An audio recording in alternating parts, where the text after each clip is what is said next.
soon as the Overwatch League was announced and it was understood it would be a limited league in terms of number of franchises, people were expecting perhaps 10, 12, 40, around the sort of number we've got now, 12. And it was aware that there'd be many Western franchises buying into this. It wouldn't just be Asian. In theory, people would be playing from the same region, at least in season 1. It was always immediate and apparent to me, as someone who's watched many high-level esports games in which Koreans are the best or among the best, that the Korean percentage of players and teams in the Overwatch League would immediately be not just an issue or a concern, but in terms of the context of the scene and the history of Overwatch League, potentially a massive concern. Because consider this, even right now in Overwatch, again, that still hasn't been out for that many years or developed that much, already Korea is the best. It has the best overall teams. Korea has the best practice environment. Korea has the highest level of competition in OG and Apex right now. And for the past seasons, you've seen Western teams go there and progressively do worse and worse and worse. Well, except Envious actually did a little bit better, but in terms of the number of Korean Western teams having a chance to go far and actually going far. So the issue was always, and has ended up being, that you can't recruit all of these top Korean teams and all of these top Korean players.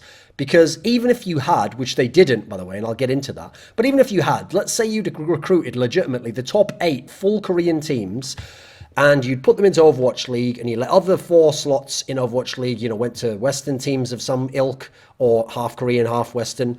Even in that scenario, you would then have run the risk of alienating Western viewers due to the lack of certain teams. I mean, already we didn't get the whole Rogue lineup in, who were absolutely one of the best Western teams. Team Liquid disbanded.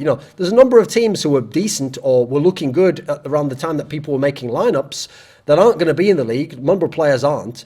And so if you'd alienated the Western viewers by having even more of the top Western players not there to replace these Koreans, even though you might have satisfied many of the issues I'm going to bring up in this video, you would have caused your own problem and given yourself a hurdle that you already might not be able to get over in the future when it's a heavily Korean league, especially if they were very good and then you couldn't justify putting players in instead of them. Now, obviously, some Korean teams, some very good Korean teams, some of the best Korean teams are going to be in Overwatch League. So, I mean, some of these not exactly all confirmed in terms of publicly, but we know these things behind the scenes, and also the names sometimes are unofficial. So, Lunatic-Hai, arguably the best Korean team. When you consider the history of Overwatch League, how well they've done in a number of the OG and Apex seasons, they are the Seoul Dynasty team, so the Seoul franchise in Korea. Kongju Panthera, they are a team that was one of the best for a number of seasons, a very strong team even when the results weren't always as good in Apex. They became the Cloud9 lineup, replacing the many other Cloud9 lineups. Cloud9 also then scooped up GC.Busan, who's the team who just won OGN Apex and took them and has made like a full roster, and they're going to mix them in. So Cloud9's team is obviously going to be known as like the London Spitfire, I think is the unofficial name currently. Then you have LW Blue, a team that, even though they haven't yet had the massive success that they've often been hyped to have because they've had some very skilled players, they have some fantastic talents there. It's clear that this is a team that has potential and maybe is 1 or 2 pieces away from contending and being the best team in the world in Overwatch. They're going to be in Overwatch League as well. They are going to be the New York Excelsior franchise team. But the problem is, there are more teams that they haven't gotten, because you see there, they have 4 teams, full teams to a degree. Some of the players couldn't play for reasons I'll get into, but they have 4 of the top Korean teams, arguably the 4 top Korean teams. I mean, you have to make the case for Runaway above some of these other ones. The four of the top Korean teams, problem is 2 of them are combined into 1 franchise. So already you've kept a team from being away in Korea and playing elsewhere. So I guess they're in Overwatch League, but some of those players won't be used as much, and that has its own issues. So you kind of got 3 franchises worth, but 4 teams. Now they haven't got Runway. Now Runway were runners-up in OG and Apex in Season 3 and Season 4, the last 2 seasons. So absolutely, on paper, yes, when a lot of these moves were being made, Season 4 hadn't been finished. Season 3 was taking place when people were starting to figure these things out and who would get franchises. But if you put down a list on paper of best teams in the world, they would absolutely be a top 3, top 4 team, and they're not going to be in the Overwatch League. So in 6 months from now, maybe they're the best Overwatch team rather, but they're not on the Overwatch League. Then you look at the team that's now Afrika Freaks, formerly some of them were Afrika Blue. So Season 3, they were 3rd place. They've reached the 2nd group stage of OG and Apex, which is not easy to do a number of times. They have a bunch of players that are well-known, that are star players, that are good players, not going to be in the league. You go to the tier below, okay? Those are the teams I think you have to have, some of them. But the tier below, there's even good teams there where some of them have been good in the past, or are good right now, and no one knows if they will be in the future. But you could make cases for some of these against especially some of the players that it's known will be in the Overwatch League, such as some of the people from Toronto Esports who are going to be on the Boston Uprising team, apparently. So you think of Kongduansi, the sister team of Panthera, who've always had a couple of good players who hung out over there. Recently, it was the NC Foxes team. You have the two Meta teams, Meta Bellum, which they moved Hoon on to. They had Meta Athena, the original one who was on that, had that great run in Season 2. You have LW Red, the sister team of LW Blue. Some good players there. They had a decent Apex run not that long ago. X6 Gaming have had a history of making it to second group stages, potentially being able to do more in the future, but not quite yet. You don't know where they'll be in 6 months or 9 months.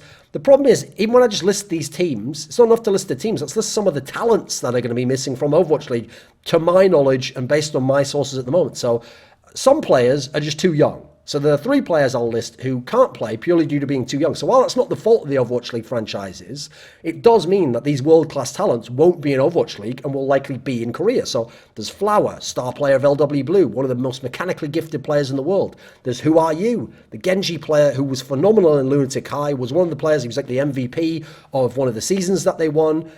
You have another player that was too young, Haksal, obviously broke out on Runway, when Runway was a very different lineup to the one that finished second place in those seasons and showed us some fantastic early play in the first season. Then you think of some of the players where it's not about being too young. They just haven't been picked up. Some of them didn't want to go and play with non-Korean lineups, so they couldn't be recruited to the half and half lineups. Some of them wanted their whole team to come over and it didn't happen. But you have fantastic players in Overwatch League. Some of them better than Western players. Saya player, often cited as one of the most talented players in the world. Meta Athena player, DPS, won't be there. A massively up-and-coming star player for Runway, one of their big players, Cox. This is someone where absolutely everyone watches Apex and raves about the guy. Monster support player. Can flex onto DPS as well if you want. And if you're going to pick up Cox, think of the other players in Runway, who, as I said, absolutely a team that should be in Overwatch League. So you have Bumper. He's the Lucio player who's going to peel for your Cox. If you want a player like Cox in your lineup, you put him in, you're going to make the team even better. Other Runway players. Hacksal's a Runway player. Stitch, the Tracer, was in Runway. Very good player. You think of Metabellum. They had Hoon, that guy who was the star player on Zaya when he was carrying in the dive comp era, when he was somehow making this like support carry role somehow amazing and was getting through all these top teams. You have Bunny, now on Lunatic-Hai 2, DPS player, formerly of BK Stars in the past in OGN Apex. You have the player Medal of Honor, who was in Conbox, formerly known as Myung-Hoon, who's a DPS player, talented player. Afrika, they have Recry. Okay, so we all know about some of the other people they have in that team, but what about Recry? Fantastic DPS player, very touted as kind of an underrated talent at times. You have Kaiser. This is a guy where when he was on Runway, really made name for himself, had some fantastic big plays, was signed by Cloud9, but they've since signed 2 Korean Overwatch teams from Apex, so he's kind of been bumped off. This is a guy where if Reinhardt's in the meta, absolutely, you want to consider this guy a fantastic tank player. You think of Void, ex-Kongdu Panthera flex player. You have Claris, who used to play in Rhinos and then was very, very briefly in Lunatic-Hai, basically not, and then on Laser Kittens, and obviously that became Cloud9, therefore he isn't on the team anymore, flex player. You have One Fact from MVP Space, DPS player. You have Chris from Meta Athena, support player. You have a bunch of other players, Barzi, Shulbill, Sleepy Bear. These ones, as they get lower and lower down the list, yes, some of these aren't like you must-haves. The top half of the list, those are some of the must-haves, some of the best players in the world, some of the best players at their positions, and crucially, all these people are players who, in theory, will just play in Korea now. If they're not in Overwatch League, okay, a couple of them that had links to the West might go to contenders. The majority, including most of the best ones, will stay in Korea. And that's an issue. It's that not just did a lot of the talent not get in, but that's the key issue. The fact that they will stay in Korea is where the big problem arises. Because first of all, think of the Koreans who are going to Overwatch League. Because remember, for Season 1, you don't just stay at home and have people fly to you and stay in your home country. You're presumably going to fly into, where I presume it will be LA, and you'll play matches from a studio while Season 1 goes on.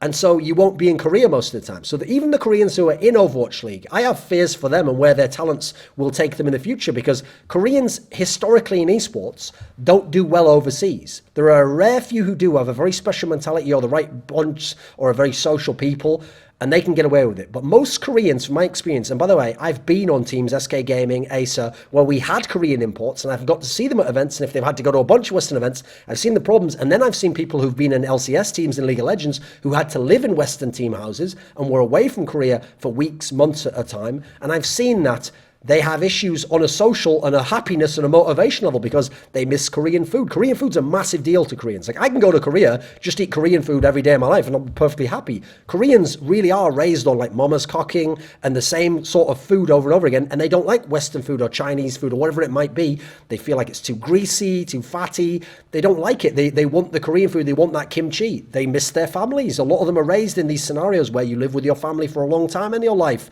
and you don't necessarily just move out unless you're getting married. So they're not used to just being independent and maybe moving out at 18 or 19 around the age of a pro gamer, as many Westerners would. Plus, they've lived in team houses, a lot of these guys in Korea. So they're used to having an environment around them. They're used to having Korean culture, both within the team concept, so they understand the hierarchy, how it works and how the coaching works and where they are relative to their hyungs and their dongsans or whatever they're called, like older brother, younger brother relationships. They're not going to have that necessarily in Korean, in the Western teams if their players go into mixed teams, and the teams that move over as a whole can keep some of that, but then they miss the wider Korean culture. It might sound weird, but Korea is a very insular culture. And as such, there is a massive kind of penetration of cultural components throughout their entire population. So that you get music, movies, like TV shows, adverts that everyone watches. It's a very homogenous society in that sense, and they like to be, and they like to try to stick to this as a general rule. They're not going to have any of that in the West, or they can watch some of it online, but they're not going to get the same feel from it. They're going to talk to the guy in the subway,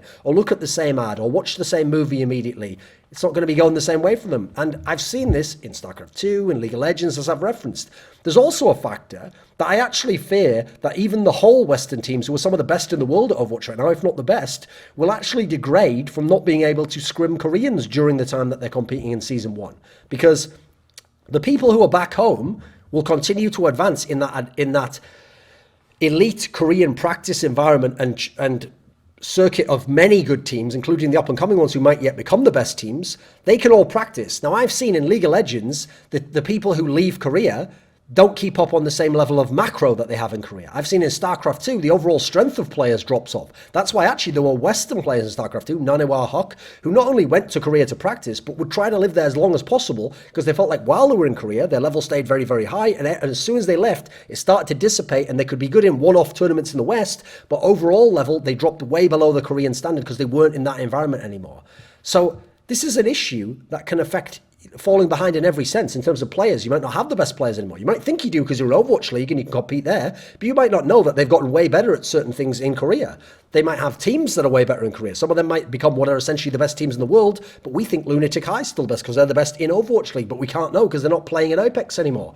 Styles might develop over there within their own little pond, their own little ecosystem that don't necessarily bleed over because you're not scrimming the Korean teams and you're playing in the Overwatch League Season 1 environment and meta. And so if you ever then have to play those teams or you watch them play and you see that they're superior, it's going to be hard to improve to that level or pick up on what they're doing. Likewise, strategies, they'll figure out small little things that you need to play against and have done against you before you kind of catch on yourself. Because there's a trend in esports that because of this Korean practice environment and the level of competition there, when you mix Koreans and Western teams, so think of the Koreans who are going to live outside of Korea initially for Season 1 as Western teams in this sense because they're sort of imports.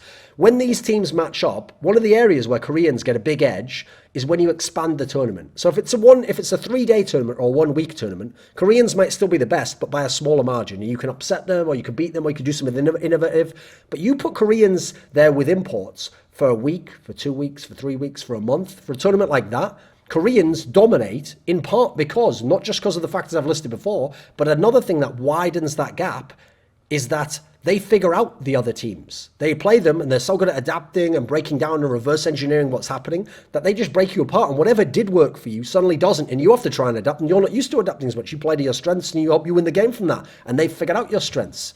So you think of OG and Apex, teams like Rogue, teams like Envious in the past or Misfits went there, sometimes didn't do as well because the Koreans, despite starting off sometimes as some of the best teams, the Koreans figured them out from scrims and from playing them and from playing them in official matches and then here's what they do on this team. Even when you don't know that there's a connection between those teams because you don't know the relationships between some of the players and you think, well, they're not in the same org, but they're telling them some of the things you're doing privately. You think in League of Legends, it's a famous trend that you can upset Korean teams maybe in week 1, but from week 2 and through to the quarterfinals and the playoff series, they get progressively better and better and better because they have time to study you, break you down, play you in scrims, see what you do, talk to the other Korean teams who played you. In StarCraft 2 and GSLs, it was famous that there were Western players who could beat any Korean and win a big Western tournament, a 3-day weekend tournament. But you put the same player into the GSL, which was the biggest StarCraft league in Korea, the equivalent of Apex, what that is for Overwatch, and no Western player in the like big era of StarCraft 2, beyond the first sort of 6 to 8 months,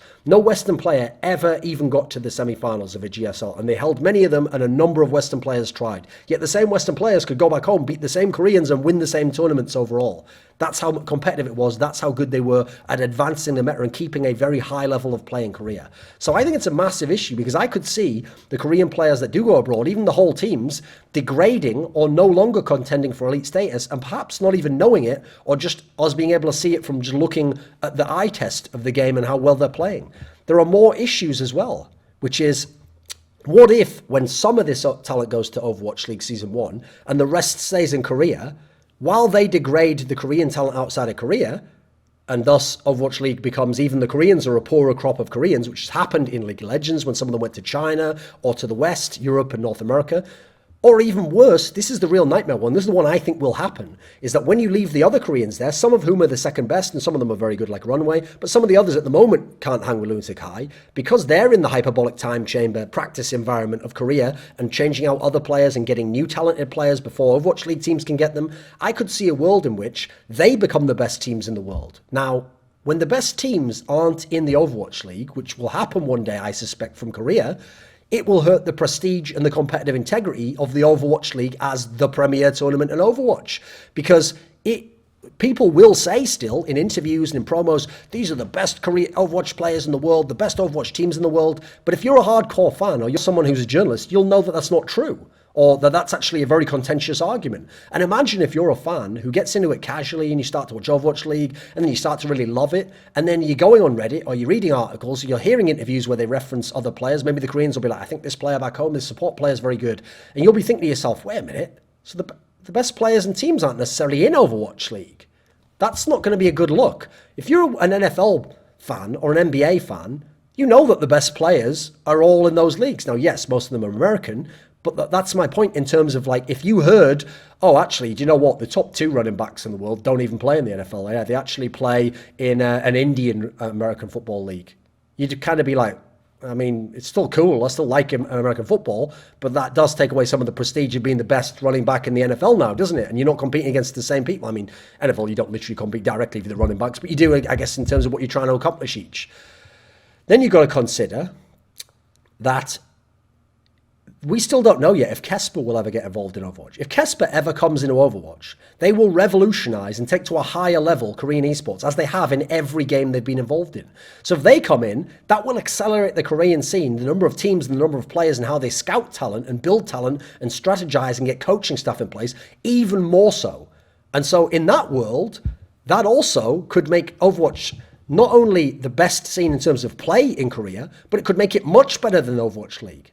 And it could also make it so that that's the true fans league and the Overwatch League is for the casuals and the plebs, which sure, it might say, hey, that's fine, I'll take that. I'll take all the money and all the fans and all the rest of it. But it was built to us as the best Overwatch League, right? That these would be all the best teams. Then you've got to consider, what if Korean teams do get much better, and as such, even top Korean talent who gets offers from Overwatch League actually decide not to go. Now, you naively as a Western fan will think, why would they do that? They'll get paid more money in the West. They'll be famous in the West. They'll get fangirls in the West. They won't get judged for it, by the way, like they do in Korea. It's the Overwatch League. It'll be maybe on TV one day. Here's the thing. That won't matter to a lot of Koreans. From knowing a lot of Koreans and following Koreans in esports, like, first of all, a lot of Koreans, by default, will prefer to stay in Korea, especially, by the way, if Kesper and other things accelerate in Korea so that the salary is even comparable over there. A lot of them will prefer to play in Korea for some of the reasons I've said before. Be with their friends, be with their family, be with their culture, be in an all-Korean team. Maybe they only want to be in a Korean team, which is another factor. Some of them might want to go to Overwatch League, but say, I don't want to go and play with a guy from France and a guy from Germany. I'll only go if you bring my whole team. And then someone might be like, well, I don't want your whole team. I just want you. You're the best Genji player. So then he'll say, right, well, I'll stay in Korea and I'll stay with my team. Some of them have, Koreans are also fiercely loyal to certain organizations. So the longer they play in Korea, the more loyal they'll be to that org if that org's still good and still wants them. They create their family sometimes internally within the team house, not just a work environment and looking out for your best interests like we think of in the West. They don't think of it the same way in Korea. It's about doing your duty. That will limit transfer options. So while right now, yes, the Overwatch League starting is a great thing. We all want to see how these Korean teams do, how the Western teams do, how... There's an elephant in the room for me that we have to address, and that's only going to become more of an issue in the future. And currently, unless you expand the league a lot, I don't really see a way to solve it, especially because you really would need what they kind of promise for future seasons of Overwatch League to allow you to stay in Korea and practice there and have home games and away games there and just travel. In that scenario, it takes care of a lot of the issues, expanding the league, having them stay in Korea. But I can see a lot of reasons that esports history tells us that there will be a big Korean issue with the Overwatch League. Hey, this is Huck. If you want to watch this top 3 asshole keep doing esports content, subscribe to Thorin's YouTube channel.